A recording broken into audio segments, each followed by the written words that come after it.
स्त्रोत्र श्लोक 25।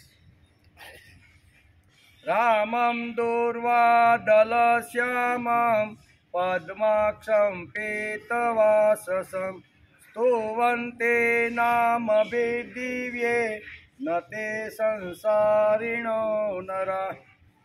रामं दूर्वादलश्यामं એટલે કે દુર્વાના દલ જેવા શ્યામ વર્ણવાળા શ્રીરામ, પદ્માક્ષનમ પીત વાસસમ કમળ સરખા નેત્રવાળા અને સ્તુવંતી નામભી દિવ્ય અને પીળા વસ્ત્ર પહેનાર શ્રી રામચંદ્રની જેવો દિવ્ય નામથી સ્તુતિ કરે છે તે મનુષ્યને શું થાય તો કે ન તે સંસારીનો નરાહ, તે માણસને સંસારમાં ફરીથી જન્મ લેવો પડતો નથી। ગઈકાલે ચર્ચા ચાલતી હતી ને, વલ્લભ બાપા કહેતા હતા કે જન્મ આપણે લેવો તો નથી પણ આવી જાય છે એમ, બરોબર। એટલે અહીં કહેશે કે જે રામ નામનું સ્મરણ કરે છે, કેવા રામ નામ તો કે કમળ સરખા અને પીળા વસ્ત્રો જેને ધારણ કર્યા છે એવા શ્રીરામનું અહીંયા સ્તવન કરે છે, દિવ્ય નામનું સ્મરણ કરે છે, એને બીજો જન્મ લેવો પડતો નથી। એ આ શ્લોકની અંદર વાલ્મીકીએ લખ્યું છે। વાલ્મીકી રામાયણ શરૂ થઈ અને 479મો દિવસ આજે, બરાબર ને। એમાં શનિવારે આપણે વાલ્મીકી રામાયણના સર્ગ 125 અને 126 બે સર્ગને આપણે પરમ દિવસે નમસ્કાર કર્યા હતા। એમાં હનુમાનજીએ નિષાદરાજ ગુહ તથા ભરતજીને શ્રીરામના આગમનની સૂચના આપી, બરાબર ને। નંદીગ્રામમાં ગયા, રામે જે પ્રમાણે કીધું હતું કે 14 વર્ષનો વનવાસ પૂરો કરીને રામ અત્યારે આવી ગયા છે, બરાબર ને, તો એ સમાચાર તમે જઈને આપો। એ આપણે પરમ દિવસે જોયું। પ્રસન્ન થયેલા ભરતે હનુમાનજીને ઉપહાર આપવાની ઘોષણા કરી। કેવી રીતના અહીં કીધું કે ભાઈ રામની સાથે કોણ કોણ છે એવું જ્યારે ભરતે પૂછ્યું ત્યારે હનુમાને કીધું કે સુગ્રીવ સહિત વાનર સેના પણ રામની સાથે અત્યારે અયોધ્યામાં આવવા તત્પર થઈ રહી છે। તો એ વખતે ભરતે પ્રશ્ન પૂછ્યો કે અહીંયા વાનરોની દોસ્તી શ્રીરામની સાથે કેવી રીતે થઈ એ તમે મને જણાવો।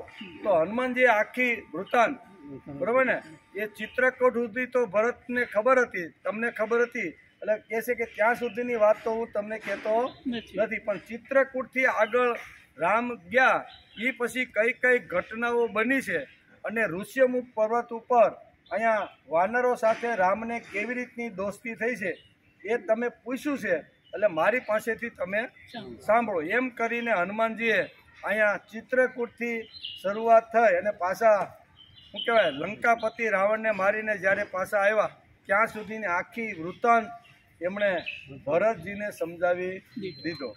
માજ્ઞા પયામાસ શત્રુઘ્નં પરવીરઃ દેવતાની ચ સર્વાણી ચેત્યાની નગરસ્ય ચ સુગંધ માલ્યર્વાદિત્યે ચંતુ સુસયો નર। આ પરમાનંદમય સમાચાર સાંભળીને શત્રુવીરોને સંહાર કરનારા સત્ય પરાક્રમી ભરતે શત્રુઘ્નને હર્ષપૂર્વક આજ્ઞા આપી, બરાબર। શત્રુઘ્નને કીધું કે તમારે શું કરવાનું છે એ તમે જરીક જાણી લો, એમ કરીને ભરતે શત્રુઘ્નને આજ્ઞા આપી। શુદ્ધાચારી પુરુષો કુળ દેવતાઓનું તથા નગરના બધા દેવતા સ્થાનો વાતે ગાતે પુષ્પો દ્વારા આજે તમારે પૂજન કરવાનું છે। અયોધ્યાની અંદર જેટલા દેવસ્થાનો છે, પવિત્ર જગ્યાઓ છે, પવિત્ર જગ્યાની અંદર આજે તમારે જવાનું અને દરેક દેવનું પૂજન કરી અને એની સ્તુતિ અને સ્તવન કરવાના છે। આમ ભરતે અહીંયા શત્રુઘ્નને આ પ્રમાણે કીધું। સ્તુતિ અને પુરાણોના જાણકાર સૂત, બધા ભાટ, કુશળ વાજિંત્ર વગાડનારા, બધી ગણિકાઓ, રાજરાણીઓ, મંત્રીઓ, સેનાઓ, સૈનિકોની પત્નીઓ, બ્રાહ્મણ, ક્ષત્રિય તથા વ્યવસાયી સંઘના આગેવાનો શ્રી રામચંદ્રજીના મુખ ચંદ્રના દર્શન કરવા માટે નગરમાંથી બહાર નીકળ્યા।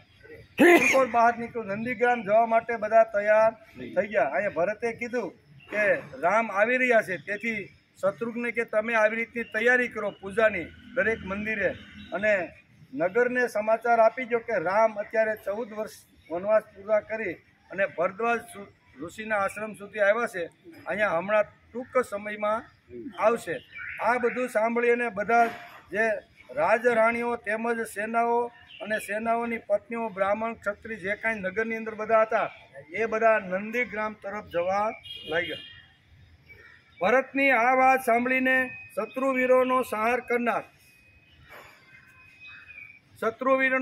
કરનારા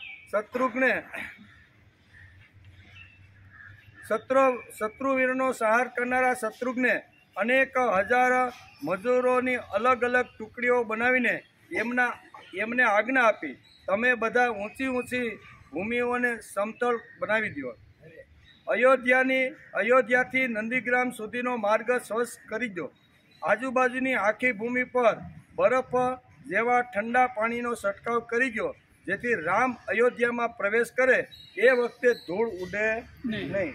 આ તો રામ પધારવાના છે, એટલે અહીંયા ભરતે જે પ્રમાણે શત્રુઘ્નને આજ્ઞા કરી તો એણે સરસ મજાની ટીમો બનાવી અને કીધું કે એક પણ પ્રકારની સિદ્ધાર્થ, અર્થસાધક, અશોક, મંત્રપાલ અને સુમંત્ર આ 8 મંત્રીઓ ધજા અને આભૂષણોથી વિભૂષિત મદબદ હાથીઓ પર બેસીને ચાલ્યા. બીજા અનેક મહારથી વીરો સોનેરી દોરડાઓથી બાંધેલી હાથણીઓ, હાથી, ઘોડા અને રથો પર સવાર થઈ અને જેને જેવી રીતનું સાધન પ્રાપ્ત થયું હતું એ પ્રમાણે બધા સાધનો લઈ અને પોતે આવી રીતનું તૈયારી કરવા લાગ્યા. ધજા પતાકાઓથી વિભૂષિત હજારો ઉત્તમ ઘોડા અને ઘોડેસવારો તથા હાથોમાં શક્તિ, દૃષ્ટિ, પાસ રાખીને હજારો પાયદળ યોદ્ધાઓથી ઘેરાયેલા વીર પુરુષો શ્રીરામનું સામયું કરવા માટે નગરની બહાર નીકળી ગયા. બધા જે યોદ્ધાઓ હતા, સિક્યુરિટી ગાર્ડ કહેવાય ને આપણી ભાષામાં કહેવું તો, અત્યારે કોઈ રાજકારણી આવે તો એની ભેગા કેટલા બધા સિક્યુરિટી ગાર્ડ હોય, આજુબાજુ બધા કાળા ડગલા પહેરીને આટા જ મારતા હોય છે. કહેવાનો અર્થ કે સામાન્ય રીતે રાજનીતિ નિપુણ કોઈ એક જગ્યાએથી બીજી જગ્યાએ જાય તો એના માટે પણ સિક્યુરિટી આ લોકો ટાઈટ કરતા હોય છે. તો અહીંયા તો રામ પધારવાના છે, એટલે અહીંયા ભરત કહે છે કે 8 આપણા સુમંત સહિતના 8 જે મંત્રીઓ છે એ મંત્રીઓ સજાગ થઈ અને રામ વ્યવસ્થિત રીતે આનંદ કિલોલ કરતા અયોધ્યામાં આવે એના માટે પૂર્ણ તૈયારી બધાએ કરવાની છે. અનેક પ્રકારની વ્યવસ્થાનું અહીંયા ભરતે આયોજન કરી અને શત્રુઘ્નને આ રીતે સમજાવે છે. ત્યાર પછી રાજા દશરથની બધી રાણીઓ પાલખીઓમાં બેસીને કૌશલ્યા અને સુમિત્રાને આગળ રાખીને નીકળી તથા કૈકેયી સહિત બધી નંદીગ્રામમાં આવી પહોંચી. ધર્માત્મા અને ધર્મજ્ઞ ભરત, મુખ્ય બ્રાહ્મણો, વ્યવસાયી વર્ગના પ્રધાનો, વેશ્યો અને હાથમાં માળા અને મીઠાઈ લઈને સ્ત્રીઓથી વીંટળાઈને મોટાભાઈની પાદુકાઓને મસ્તક પર ધારણ કરીને શંખ અને ભેરવીઓના ગંભીર ધ્વનિ સાથે ચાલ્યા. એ સમયે બંદીજનો એમનું અભિવાદન કરી રહ્યા હતા. ભરત પણ અયોધ્યામાં જે રામની જે રાજગાદી હતી એના ઉપર જે પાદુકા પધરાવી હતી એ પાદુકાને માથે લઈ અને ભરત અહીંયા નંદીગ્રામ તરફ અહીંયા આવે છે અને એ કહે છે કે બંદીજનો એમનું સારી રીતે ગાન કરતા રહેલા છે. શ્વેત માળાઓથી સુશોભિત સફેદ રંગનું છત્ર તથા રાજાઓને સાજે એવી સોનાથી મઢેલી શ્વેત ચામર પણ એમણે પોતાની સાથે લઈ રાખી હતી. ભરત ઉપવાસ કરવાના કારણે ઢીલા અને થોડા દુર્બળ થઈ રહ્યા હતા. એમણે ચીર વસ્ત્ર અને કૃષ્ણ એટલે કે મૃગ ચર્મ ધારણ કર્યું હતું. ભાઈના આગમનના સમાચાર સાંભળીને સર્વપ્રથમ એમને અત્યંત હર્ષ થયો હતો. દુદુભીના ગંભીર ધ્વનિ આખી પૃથ્વી જાણે ચાલતી હોય એમ લાગતું હતું. શંખ અને દુદુંબીઓના ધ્વનિ સાથે એક થઈ ગયેલી હાથીઓની ગર્જનાનો અવાજ પણ પૃથ્વી ઉપર જાણે ધ્રુજતી હોય પૃથ્વી એવી રીતનો ગડગડાટ થતો હતો. ભરતજીએ જોયું કે અયોધ્યાપુરીના બધા જ નાગરિકો નંદીગ્રામ તરફ આવી રહ્યા છે. ત્યારે એમણે પવનપુત્ર હનુમાનજીને આ રીતે કહ્યું. રામને સમાચાર આપીને પાછા હનુમાનજી પાછા અયોધ્યામાં તો પાછા આવી ગયા. રામે કીધું હતું ને કે તમે અત્યારે અયોધ્યામાં જાઓ અત્યારે ભરત જે જગ્યાએ હોય ત્યાં જઈ તમે એને સમાચાર આપો કે રામ 14 વર્ષ વનવાસ પૂરા કરીને આવી ગયો છે, અને તમારે એક એના ઇન્દ્રિયો ઉપર, એના ચહેરા ઉપર, એના શું કહેવાય આંખ ઉપર તમારે ધ્યાન રાખવાની છે કે તમે જે સમાચાર આપો અને એના ચહેરા ઉપર લેશ માત્ર એમ લાગે કે ભારે કર્યા 14 વર્ષ થઈ ગયા, હવે તો રામના હાથમાં ગાદી જવાની, આવું લેશ માત્ર જો એને લાગે ને તો આપણે અહીંથી ભરદ્વાજના આશ્રમમાંથી પાછા જંગલમાં પાછા જઈ ઝૂંપડી બાંધી અને કાયમ માટે ત્યાં વસવાટ કરવાનો છે. આમ કરી અને હનુમાનજીને જે રામે મોકલ્યા હતા, હનુમાનજીએ અહીંયા બધું સારી રીતે વર્ણન કર્યું. ભરતના ચહેરા ઉપર લેશ માત્ર રામ આવ્યા છે એનો વિયોગ અથવા દુઃખ નથી, એ તો હર્ષમાં આવી જાય કે મેં જે શું કે ચિત્રકૂટ ઉપર મને જે રામે વચન આપ્યું હતું કે 14 વર્ષ પછી હું આવીને અયોધ્યાની ગાદી ઉપર બેસી જા એમ. તો આ જાણી અને એના ચહેરા ઉપર એકદમ હાસ્ય અને હર્ષનો ઉલ્લાસ જોઈ અને હનુમાનજી પાછા ભરદ્વાજના આશ્રમની અંદર જ્યાં રામ આવી રીતના રોકાયા છે ત્યાં જઈને બધી વાત કરે છે, અને ફરીથી પાછા હનુમાનજી અહીંયા અયોધ્યાની અંદર આવી અને કેવી કેવી રીતની તૈયારીઓ થઈ રહી છે એનું સુંદર ચિત્ર વાલ્મીકી અહીં લખ્યું છે. વાલ્મીકી લખે છે કે ભરતજીએ જ્યારે જોયું કે અયોધ્યાપુરીના બધા નાગરિકો નંદીગ્રામ તરફ આવી રહ્યા છે ત્યારે એમણે પવનપુત્ર હનુમાનજીને કહ્યું, હે વાનરવીર, વાનરોનું મન સ્વાભાવિક રીતે સંચળ હોય છે, ક્યાંક તમે પણ એ ગુણનું સેવન કર્યું નથી ને? શ્રીરામના આવવાના ખોટા સમાચાર તો તમે આપ્યા નથી ને? કેમ કે મને હજી સુધી શત્રુઓને સંતાપનાર કકુસ્તક કુલભૂષણ આર્ય શ્રીરામના દર્શન થતા નથી, તથા ઈશાનુસાર રૂપ ધારણ કરનારા વાનરો પણ ક્યાંય દેખાતા નથી. કારણ કે વાનરની જાત આખી સંચળ હોય છે. કોણ કે છે? ભરત હનુમાનજીને કે તમારી બધી જાતું છે ને એ કેવી છે? સંચળ, કોઈ જગ્યાએ સ્થિર બેસતી નથી. એટલે તમે મને ખોટા સમાચાર તો આપ્યા નથી ને કે આવી રીતના રામ 14 વર્ષના વનવાસ પૂરા કરી અને સુગ્રીવ સાથે વાનર યુદ્ધપતિઓ સાથે અત્યારે અવશ્ય ભરદ્વાજી વિદ્યાર્થીઓને સમજાવતા છે, અને રામ કદાચ તેમની સાથે બેસી અને આવું અધ્યયન પણ કરતા હશે. તેથી કદાચ આવા ઘણા બધા શ્લોકોની અંદર ભરતને અત્યારે અહીંયા હનુમાનજી આ પ્રમાણે સમજાવે છે. વૈદિક ધારણા મુજબ તે વખતમાં સાક્ષાત્કારી સંતો ઋષિઓ પણ ગૃહસ્થાશ્રમ લેતા હતા. ઋષિ અને ઋષિ પત્ની સાથે મળી અને સારામાં સારી રીતે તપોવન અને આશ્રમની વ્યવસ્થા સંભાળતા હતા. તે વખતના ભારતની એવી ધારણા હતી કે ગૃહસ્થાશ્રમ લીધા વગર સમાજમાં રહેવાય નહીં. આમ ભરદ્વાજ પણ પોતાના દાંપત્ય જીવન સાથે અહીંયા આશ્રમની અંદર વ્યવસ્થિત જીવન જીવતા રહેલા છે. મનુ, મનાલી, યાજ્ઞવલ્કલ, કાત્યાયની અથવા મૈત્રી, વશિષ્ઠ અને અરુંધતી, વેદવ્યાસ અને વાચિકા, અત્રિ અને અનસુયા, આવી રીતે જોઈએ તો દરેક ઋષિઓ પોતાની પત્નીઓ સાથે દરેક પોતપોતાના આશ્રમની અંદર આવી રીતના રહે છે. અહીંયા ભરદ્વાજ મુનિ પણ પોતાની પત્ની સાથે, બાળકોની સાથે અથવા વાનપ્રસ્તીઓની સાથે આવી રીતના રહેતા છે. ભરદ્વાજીનું આખું જીવન જ્ઞાનપૂર્ણ હતું. યુવાન વયમાં જ વેદોના શબ્દો કાઢતા હતા. એક એક શબ્દ ફોડી અને વારંવાર એનું અર્થઘટન અને એના સિદ્ધાંતો આવી રીતના ગોતતા હતા. ભરદ્વાજની બુદ્ધિ ઘણી પ્રભાવી છે.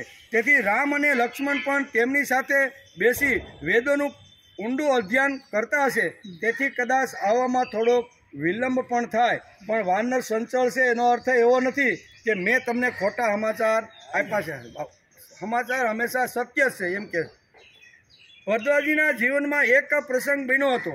એક દિવસ ભરદ્વાજ ઋષિ ચિંતન કરતા શાંતિથી વેદોનો અભ્યાસ કરતા બેઠા છે. ત્યારે ઇન્દ્ર ભગવાન સામેથી તેમને મળવા માટે આવ્યા છે. બારણે કોઈએ કહ્યું કે તમને ઇન્દ્ર ભગવાન મળવા માટે આવ્યા છે. હાથની અંદર કલમ લઈ અને વેદોના શબ્દ ફોડતા હતા. વેદોના સિદ્ધાંતોમાં નવા જે સિદ્ધાંતો છે એ વેદોનું અધ્યયન કરતા ભરદ્વાજ અહીં બેઠા છે. અને એક દિવસ અહીંયા શાસ્ત્રકારો લખે છે કે ભરદ્વાજીને સામેથી મળવા ભગવાન ઇન્દ્ર પોતે સામેથી ચાલીને આવ્યા છે. ત્યાંના દ્વારપાળે ભરદ્વાજને કીધું કે ઇન્દ્ર ભગવાન તમને મળવા માટે ઉતાવળ કરે છે અને ખાસ આવી રીતના વિમાન દ્વારા તમને મળવા માટે આવ્યા છે. પણ અહીંયા ભરદ્વાજી એટલા શબ્દની અંદર એટલે કે વેદોના શબ્દ ફોડવામાં એટલા તલ્લીન થઈ ગયા હતા કે એણે શબ્દ પણ સાંભળ્યો નહીં. એટલે ભરદ્વાજીના જીવનમાં એક આ પ્રસંગ બન્યો છે. ત્યારે ઇન્દ્ર ભગવાન સામેથી તેમને મળવા આવ્યા. બારણે કોઈએ કહ્યું કે તમને ઇન્દ્ર ભગવાન મળવા માટે આવ્યા છે, પરંતુ તેના કહેવા પર ભરદ્વાજ ઋષિ એ લક્ષ્ય ન આપ્યું. એટલા તલ્લીન થઈ ગયા હતા કે તેમનું ધ્યાન તેના તરફ ગયું જ નહીં. ઇન્દ્ર કેટલી મહાન શક્તિ છે એનું વર્ણન વેદોમાં પ્રતિપાદન થયું છે. આપણને ઇન્દ્રની કલ્પના જ આવતી નથી. એમ ઘણા લોકો વર્ણન કરતા હોય છે કે ફલાણી અપ્સરા પાછળ ઇન્દ્ર ગાંડો થયો હતો, એની પાછળ પડ્યો હતો. આ વાત તદ્દન ખોટી અને તદ્દન જૂઠી અને અસત્ય છે. વાસ્તવમાં 100 જન્મારા સુધી અવિચ્છિન્ન અને અક્ષુણ રીતે યજ્ઞો કરે અને દરેક જન્મારામાં દરેક યજ્ઞ સફળતાપૂર્વક પ્રાપ્ત કરે. આવા 100 યજ્ઞ જ્યારે પૂરા કરે ત્યારે ઇન્દ્રની પદવી મળે. 100 અશ્વમેઘ યજ્ઞ 100 કરે કેટલા, અને દરેક વખતે એનો ઉત્કર્ષ પડી ન જાય. એક જન્મારામાં વૈભવ મળ્યો, પડ્યો નહીં. બીજા જન્મારામાં સત્તા મળી, પડ્યો નહીં. ત્રીજા જન્મારમાં યશ મળ્યો, પડ્યો નહીં. ચોથા જન્મારમાં કીર્તિ મળી, પડ્યો નહીં. આટલો જેમ જેમ પ્રગતિ થતી જાય એમ એમ આગળ ને આગળ વધતો જાય. એકેય જન્મારામાં પડવાનો પ્રયત્ન ન કરે અને આવા 100 સળંગ અશ્વમેઘ યજ્ઞ જ્યારે કરે છે ત્યારે જ એને ઇન્દ્રની પદવી પ્રાપ્ત થાય છે. એક જન્મે અશ્વમેઘ યજ્ઞ કરતો એવો 100 જન્મારા સુધી અક્ષુણ ભાવ એટલે કે ભાવ વૃત્તિ ટકી રહે તે મહાન શક્તિ એટલે ઇન્દ્ર. આવા ઇન્દ્ર ભગવાન અહીંયા ભરદ્વાજજીનો દરવાજો ખખડાઈને કહે છે કે હું ઇન્દ્ર તમને આવા સ્વર્ગમાંથી ખાસ મળવા માટે આવ્યો છું. પણ ભરદ્વાજ ધ્યાન આપતા નથી. એ તો વેદોના જે શબ્દો છે, વેદોના જે સિદ્ધાંતો છે, વેદોમાં કઈ કઈ વાત ક્યાં કેવી રીતની લખી છે એને ફોડવામાં, એનો વિસ્તાર કરવામાં અહીંયા ભરદ્વાજ એટલા તલ્લીન થયા છે કે આવેલા ઇન્દ્રને પણ આવી જ નથી. તે મહાન ઇન્દ્રને લાગ્યું કે વેદોમાં જે જ્ઞાન ગર્ભિત અર્થ કાઢનાર મહર્ષિ ભરદ્વાજને મળી આવું, તેથી મળવા આવ્યા છે. કે આવા તપસ્વી, આવી રીતના કર્મયોગી અને ભક્તપૂર્ણ જેનું હૃદય છે, આવા ભક્તપૂર્ણ હૃદયના ભરદ્વાજને મારે મળવા માટે આવવું છે. આવ્યું અહીંયા શું કહેવાય, હનુમાનજી આવી રીતના ભરદ્વાજજીનું વર્ણન કરે છે કે ભરદ્વાજજી કેવા હતા. એને આવી રીતના ભગવાન પણ મળવા માટે આવ્યા, પણ વેદોના શબ્દોની અંદર એટલા તલ્લીન થઈ ગયા. તેથી ઇન્દ્ર સામે ચાલીને ભરદ્વાજ ઋષિને મળવા આવ્યા હતા, પરંતુ ભરદ્વાજે વૈદિક શબ્દોના અર્થ શોધવામાં એટલા તલ્લીન થઈ ગયા હતા કે ઇન્દ્ર સામે એનું ધ્યાન ગયું જ નહીં. લોકોને આશ્ચર્ય થયું, આ તો કેવા માણસ છે કે ભગવાન ઉપરથી મળવા આવે અને આ માણસ ઊભો થઈને સામે તેનું સ્વાગત કરવા માટે જતો નથી. આ ભરદ્વાજ કેવા છે? ઘણા આજુબાજુના લોકોને આવી રીતનું લાગવા માંડ્યું. લક્ષ્મી પાછળ પડ્યો હોય અને નો ટાઈમ કહે તો કૌતુક થાય. ઉપાસનામાં, તેના સંશોધનમાં કોઈ ખોવાઈ જાય, તલ્લીન થાય અને નથી ટાઈમ તો લોકો એની મસ્કરી કરે. એનો પ્રેમ વધે અને ભોગ તરફનો પ્રેમ ઓછો થાય. એના માટે તમારી વાણી, તમારી જે કાંઈ કાયા છે એ કાયાનો તમે ઉપયોગ કર્યો ખરો? આમ અનેક પ્રકારના પ્રશ્નો અત્યારે અહીંયા ઇન્દ્ર ભગવાન અત્યારે ભરદ્વાજ મુનિને પૂછે છે.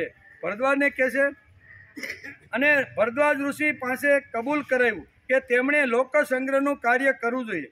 ઇન્દ્રે ભરદ્વાજ ઋષિને સાવિત્રી, અગ્નિ, ચયન સલાહ આપી. ઇન્દ્રે કહ્યું કે હે પંડિતરાજ, જરા અગ્નિ તરફ નજર તો નાખો, જુઓ તો ખરા કે તેની આ પાવક જ્વાળા કેવી ઊંચી જતી રહે છે. તેવી જ રીતે પ્રત્યેકના હૃદયમાં રહેલો આત્મા ઉપર કેમ જાય તેના માટે તમે શું પ્રયત્ન કર્યો? ખાલી ભરદ્વાજને કહેશે કે તમે અહીંયા આશ્રમમાં બેસી અને નવા નવા શબ્દો, નવા નવા સિદ્ધાંતો અહીં વેદોના ખોલતા રહ્યા છો, પણ સમાજનું અધપતન સમાજમાં થઈ રહ્યું છે એના તરફ તમારું બિલકુલ ધ્યાન નથી. તેવી જ રીતે પ્રત્યેકના હૃદયમાં રહેલો આત્મા ઉપર કેમ જશે? તેમના જીવનના બારામાં, જગદીશના બારામાં ઉત્કંઠા જાગૃત કેમ થશે? તેના માટે તમે પ્રયત્ન કર્યો ખરો? તો કે એના માટે તો મેં પ્રયત્ન કર્યો નથી. હું તો ખાલી જ્યારે તમે જન્મ આપો છો, અને મારો તો એક નિયમ જ હતો કે 100 જન્મારા સુધી તમે મને આપશો ને તો 100 જન્મારા સુધી જ હું વેદોનું સંશોધન કરતો રહીશ. હે પંડિત રાજ, ભરદ્વાજ ઋષિ તમારા તરફ ભગવાનની અને આખા વિશ્વની નજર છે કે આટલી મોટી શક્તિ આશ્રમમાં આવીને ખાલી વેદોનો જ અભ્યાસ કરે અને લોક સંગ્રહનું કામ ન કરે તો આટલી મોટી શક્તિને આ જગતની અંદર મોકલવાનું શું કારણ? આટલી મોટી શક્તિ એની પાસે પડેલી છે. ઇન્દ્ર ભગવાનને કહ્યું કે જબરજસ્ત જેની પાસે તાકાત છે, જબરજસ્ત જેની પાસે બળ છે, બુદ્ધિ શક્તિ છે, ખૂબ જ આવી રીતનું વિશ્લેષણ કરી શકાય એવી રીતનું એનું મન છે, તો આ બધું આશ્રમમાં પડ્યું રહે અને આજુબાજુના સમાજની અંદર અહીંયા ભગવાન માટેની ઉત્કંઠતા જાગશે નહીં તો સમાજનું અધપતન થશે. તેથી પંડિત રાજ સાથે 3 દિવસની ચર્ચા ઇન્દ્ર ભગવાન કરે છે. બંને સામે સામી ચર્ચાઓની શરૂઆત થાય છે અને 3જા દિવસે ઇન્દ્રનો વિજય થાય છે અને ભરદ્વાજ કબૂલ કરે છે કે લોક સંગ્રહનું કામ તો કરવું જોઈએ. હું લોકોથી દૂર ભાગ્યો. આશ્રમમાં જે લોકો આવે છે એને તો હું આવી રીતની વાતો કરું છું, પણ આશ્રમની બહાર મેં ક્યારેય પગ મૂક્યો નથી. તેથી ઇન્દ્ર ભગવાન કહે છે આશ્રમ છોડી અને તમારે લોક સંગ્રહનું કામ કરવું જોઈએ. આજુબાજુના વિસ્તારની અંદર, જંગલોની અંદર, વનોની અંદર ઘણી બધી એવી વસાહતો રહે છે કે ખાલી પશુ તુલ્ય જીવન જીવતી રહેલી છે. ખાઓ પીઓ અને રહો, એનાથી આગળ એની દ્રષ્ટિ હોતી નથી. સમૂહની અંદર આવી રીતના કોઈ ભક્ષ્ય કરી આવે, રાત્રે ખાઈ લે, સવારે ઉઠે, પાછો હાથમાં તીરકામઠું લે અને ફરીથી પાછો ભક્ષ્ય મેળવવા માટે જાય. એમાં વળી ક્યારેક ઝઘડો પણ થઈ જાય. એક હરણ ઉપર 2 જણાના તીર લાગી જાય, 2 ટોળાના, તો બંને ટોળા અહીં કહે છે કે આના ઉપર અમારો અધિકાર છે, ઓલું ટોળું કે આના ઉપર ઉડી રહી છે. મને લાગે છે કે વાનરો રમણી સાલવનને આંદોલિત કરી રહ્યા છે. લો આ રહ્યું પુષ્પક વિમાન. અહીં હનુમાનજી અત્યારે કહે છે કે આ જો આ રહ્યું પુષ્પક વિમાન જે દૂરથી ચંદ્રમા જેવું દેખાય છે. આ દિવ્ય પુષ્પક વિમાન વિશ્વકર્માએ પોતાના મનની કલ્પનાથી રચ્યું હતું. મહાત્મા શ્રીરામે રાવણને બંધુ બાંધવો સહિત હણીને આને પ્રાપ્ત કર્યું છે. શ્રીરામનું વાહન બનેલું આ વિમાન પ્રાતઃકાળના સૂર્યની જેમ પ્રકાશિત થઈ રહ્યું છે. આકાશમાં જરીક દ્રષ્ટિ તો કરો. આમ ભરતને અત્યારે હનુમાનજી કહી રહ્યા છે. એ મનવેગી આ પુષ્પક વિમાન છે. આ દિવ્ય વિમાન બ્રહ્માજીની કૃપાથી કુબેરને મળ્યું હતું. કુબેર સાથે યુદ્ધ કરી અને રાવણે પોતાના કબજામાં લઈ લીધું હતું. રાવણના કબજામાં આવેલું વિમાન અત્યારે વિભીષણના અંડરની અંદર કબજામાં છે. એ પુષ્પક વિમાન ઉપર બેસી વિભીષણ સહિત સુગ્રીવ બધા જ આવે છે. તમે જરીક ઉપર નજર તો કરો. આમ હનુમાનજી અત્યારે ભરતને આ કહે છે. આ વિમાનમાં વિદેહ કુમારી સીતાની સાથે એ બંને ભાઈઓ રઘુવંશી વીર બંધુ બેઠા છે. એમાં જ મહાતેજસ્વી સુગ્રીવ તથા રાક્ષસ વિભીષણ પણ બિરાજમાન છે. આ વિમાનની અંદર આવી રીતના મુખ્ય જે યોદ્ધાઓ છે એ બધા અંદર બિરાજમાન છે. હનુમાનજી આટલું બોલી રહ્યા હતા ત્યાં તો સ્ત્રીઓ, બાળકો, યુવાનો અને વૃદ્ધો સૌ નગરવાસીઓના મુખેથી આ વાણી એક સાથે નીકળી. અહો આ શ્રી રામચંદ્રજી આવી રહ્યા છે. એ નાગરિકોના એ હર્ષનાથી સ્વર્ગલોક સુધી અવાજ જાય એટલા મોટે અવાજથી આ બધા નાદ કરી રહ્યા છે. સ્વર્ગ સુધી પણ એનો અવાજ જાય એવો હર્ષ અત્યારે અયોધ્યાવાસી પ્રજાને થઈ રહ્યો છે. સૌ હાથી, ઘોડા અને રથો પરથી ઉતરી પડ્યા અને ભૂમિ પર ઊભા રહીને વિમાન પર બિરાજમાન શ્રી રામચંદ્રજીના એ રીતે દર્શન કરવા લાગ્યા જેમ લોકો આકાશમાં પ્રકાશિત થનારા ચંદ્રદેવના દર્શન કરે છે. એ જ રીતે અયોધ્યાપુરીના દરેક નગરવાસીઓ આ રીતે દર્શન કરવા લાગ્યા. ભરત શ્રી રામચંદ્રજી તરફ દ્રષ્ટિ રાખીને હાથ જોડીને ઊભા થઈ ગયા. એમનું શરીર હર્ષથી રોમાંચિત હતું. એમણે દૂરથી અર્ધ્ય, પાદ્ય વગેરે દ્વારા શ્રીરામનું વિધિવત પૂજન કર્યું. વિશ્વકર્મા દ્વારા મનથી રચાયેલા એ વિમાન પર બેઠેલા વિશાળ નેત્રોના ભગવાન શ્રીરામ વજ્રધારી દેવરાજ ઇન્દ્ર જેવા શોભી રહ્યા હતા. હવે વાલ્મીકી અહીંયા ભગવાન શ્રી રામ શબ્દ વાપરે છે. શા માટે? તો કે આપણે આગળ જોયું ને કે બ્રહ્માજી જે વખતે સીતાને જ્યારે અગ્નિ પ્રવેશમાંથી આવી રીતની કેમ જ્યારે બહાર નીકળી ગયા ત્યારે બ્રહ્માજી નામો અને અનેક આવી રીતના વિચારોથી અહીંયા નમાજે. તમે ભગવાન છો, તમે નારાયણ છો, તમે પ્રભુ છો, તમે ઉત્પત્તિ, સ્થિતિ અને લય કરવાવાળા છો, તમે આવી રીતના બ્રહ્મા એટલે મારું હૃદય તમારું હૃદય હું છું, આમ કરી અને ઘણી બધી વાતો 21 શ્લોકની અંદર બ્રહ્માજી રામની સાથે કરે છે. પદવી કોણ આપે છે? બ્રહ્માજી. આપણે તો ગમે એ થોડાક ભગવા વસ્ત્ર પહેરી લીધા, બે રામાયણની મહાભારતની કથા કરવા લાગ્યો એટલે આપણે શ્રી નામ મહા લગાડી, બરોબર, સત લગાડીએ, શ્રી લગાવી, 108 લગાવી, 1008 લગાવી, કે આપણે બધાય લગાવેલા નામ છે, બરોબર. એની સમાજમાં કોઈ વેલ્યુ નથી. આગળ તમે સત લગાવી ગયો એટલે સત થઈ ગયા. સત એટલે રામ, અને રામના કાર્ય પ્રમાણે, રામના વિચાર પ્રમાણે ચાલવાનો જે પ્રયત્ન કરે એના માટે સત શબ્દ વપરાય છે. સત શબ્દ લગાડ્યો એટલે તમે મહાન બની જતા નથી. તેથી બ્રહ્માજી જેવા મહાપુરુષ, બ્રહ્માજી જેવા જેમણે ભગવાનના કહેવાથી સૃષ્ટિનું જેણે સર્જન કર્યું છે, એવા બ્રહ્માજી અત્યારે શ્રીરામને કહેશે કે તમે તો નારાયણ છો, તમે તો ભગવાન છો, તમે તો ઉત્પત્તિ, સ્થિતિ અને લય કરવાવાળા છો. આવી પદવી એને મળી છે. ત્યારથી અહીંયા ભગવાન તરીકેનો ઉલ્લેખ રામાયણ વાલ્મીકીએ કર્યો છે. કહેશે કે ભગવાન શ્રી રામ આવી રીતના વિમાનના એટલે કે વિશ્વકર્મા દ્વારા મનથી રચાયેલા એ વિમાન ઉપર બેઠેલા વિશાળ નેત્રના ભગવાન શ્રી રામ વજ્રધારી દેવરાજ ઇન્દ્ર જેવા શોભી રહ્યા હતા. વિમાનના ઉપરના ભાગમાં બેઠેલા ભાઈ શ્રીરામ પર દ્રષ્ટિ પડતા જ ભરતે વિનીત ભાવે એમને એ રીતે પ્રણામ કર્યા, જેમ મેરુના શિખર પર ઉદિત સૂર્યદેવને બ્રાહ્મણો જેમ નમસ્કાર કરે છે એ જ રીતે એમણે નમસ્કાર કર્યા. ત્યાં તો શ્રી રામચંદ્રજીની આજ્ઞાથી એ મહાન વેગશાળી હંસયુક્ત ઉત્તમ વિમાન પૃથ્વી ઉપર ઉતરી પડ્યું. કારણ કે મન વેગી હતું, મન જે પ્રમાણે વિચાર કરે એ પ્રમાણે એ વિમાન ચાલવા વાળું હતું. તેથી મનમાં રામે નિશ્ચય કર્યો કે એને પૃથ્વી ધરતી ઉપર ઉતારવું. જે ત્યાં વાલ્મીકી લખે છે કે વિમાન ધરતી ઉપર, પૃથ્વી ઉપર ઉતરી ગયું. ભગવાન શ્રી રામે સત્ય પરાક્રમી ભરતજીને વિમાન પર ચડાવી દીધા અને એમણે રઘુનાથજીની પાસે પહોંચીને આનંદ વિભોર થઈને પુનઃ એમના ચરણોમાં સાષ્ટાંગ પ્રણામ કર્યા. લાંબા સમય પછી દ્રષ્ટિ સમક્ષ આવેલા ભરતને ઊભા કરીને શ્રી રઘુનાથજીએ પોતાના ખોળામાં બેસાડી દીધા અને અતિ હર્ષ સાથે એમણે હૃદય લગાડ્યા. ત્યાર પછી શત્રુ તાપન ભરતે લક્ષ્મણને મળીને એમના પ્રણામ ગ્રહણ કરીને વિદેહ રાજકુમારી સીતાને બહુ પ્રસન્નતા સાથે પ્રણામ કર્યા અને પોતાનું નામ પણ કહ્યું. ત્યાર પછી કૈકેયી કુમાર ભરતે સુગ્રીવ, જાંબવાન, અંગદ, નીલ, ઋષભ, સુતેણ, નલ, ગવાક્ષ, ગંધમાધવ, સરભ અને પનસને અલગ અલગ બધાને આલિંગન પણ આપ્યું. એ ઈશાનુસાર રૂપ ધારણ કરનારા વાનરો મનુષ્ય રૂપે ભરતજીને મળ્યા અને એ બધાએ બહુ હર્ષપૂર્વક ભરતજીના કુશળ સમાચાર પૂછ્યા.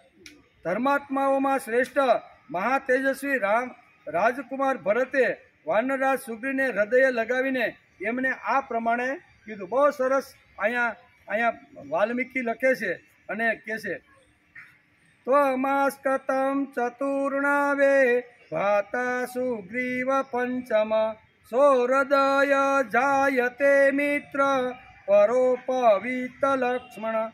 હે સુગ્રીવ, તમે અમારા ચારેમાં પાંચમા ભાઈ છો. ચાર ભાઈ તો અમે થઈ. સુગ્રીવને પાંચમા ભાઈ તરીકે ભરત અત્યારે અહીંયા બિરુદ આપે છે. અમે ચાર ભાઈ તો સહી, રામ, લક્ષ્મણ, ભરત અને શત્રુઘ્ન, પણ પાંચમા ભાઈ તમે છો. શા માટે?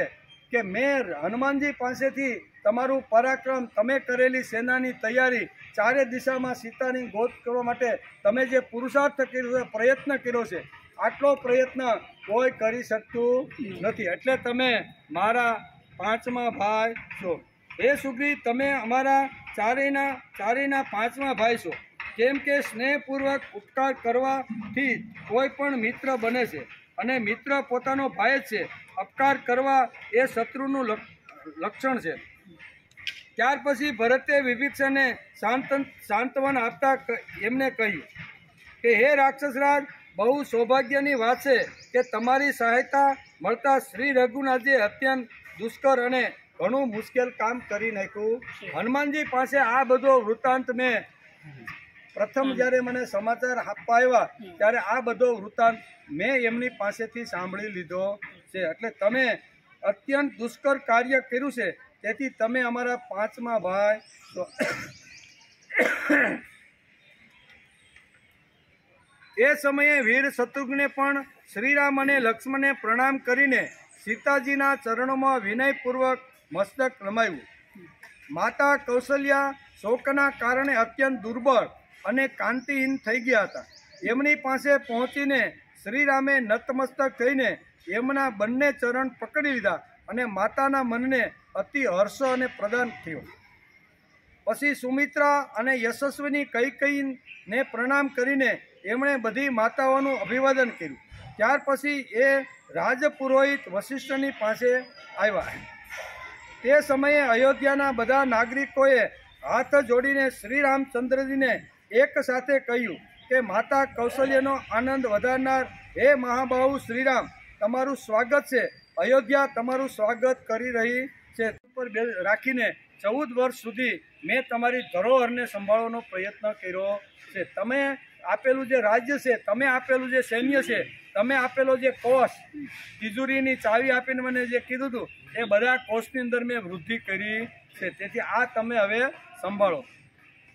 તમે રાજ્યનો કોષ, કોઠાર, ઘર અને સેના બધું સંભાળી લો. તમારા પ્રતાપથી આ બધી વસ્તુઓ પહેલાં કરતાં 10 ગણી વધી ગઈ છે.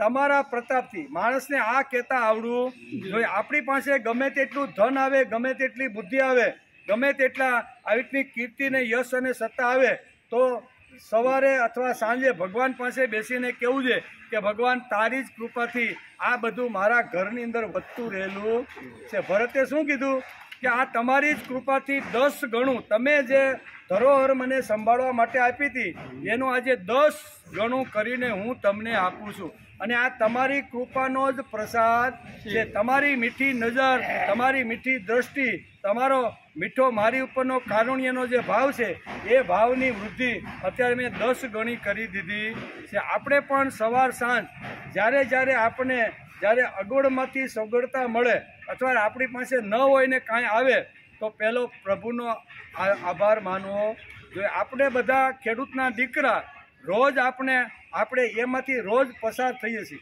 ઘણા વર્ષો સુધી કોઈ 50 વર્ષ ખેતી કરી છે, કોઈ 40 વર્ષ કરી છે, કોઈ 55 વર્ષ કરી છે.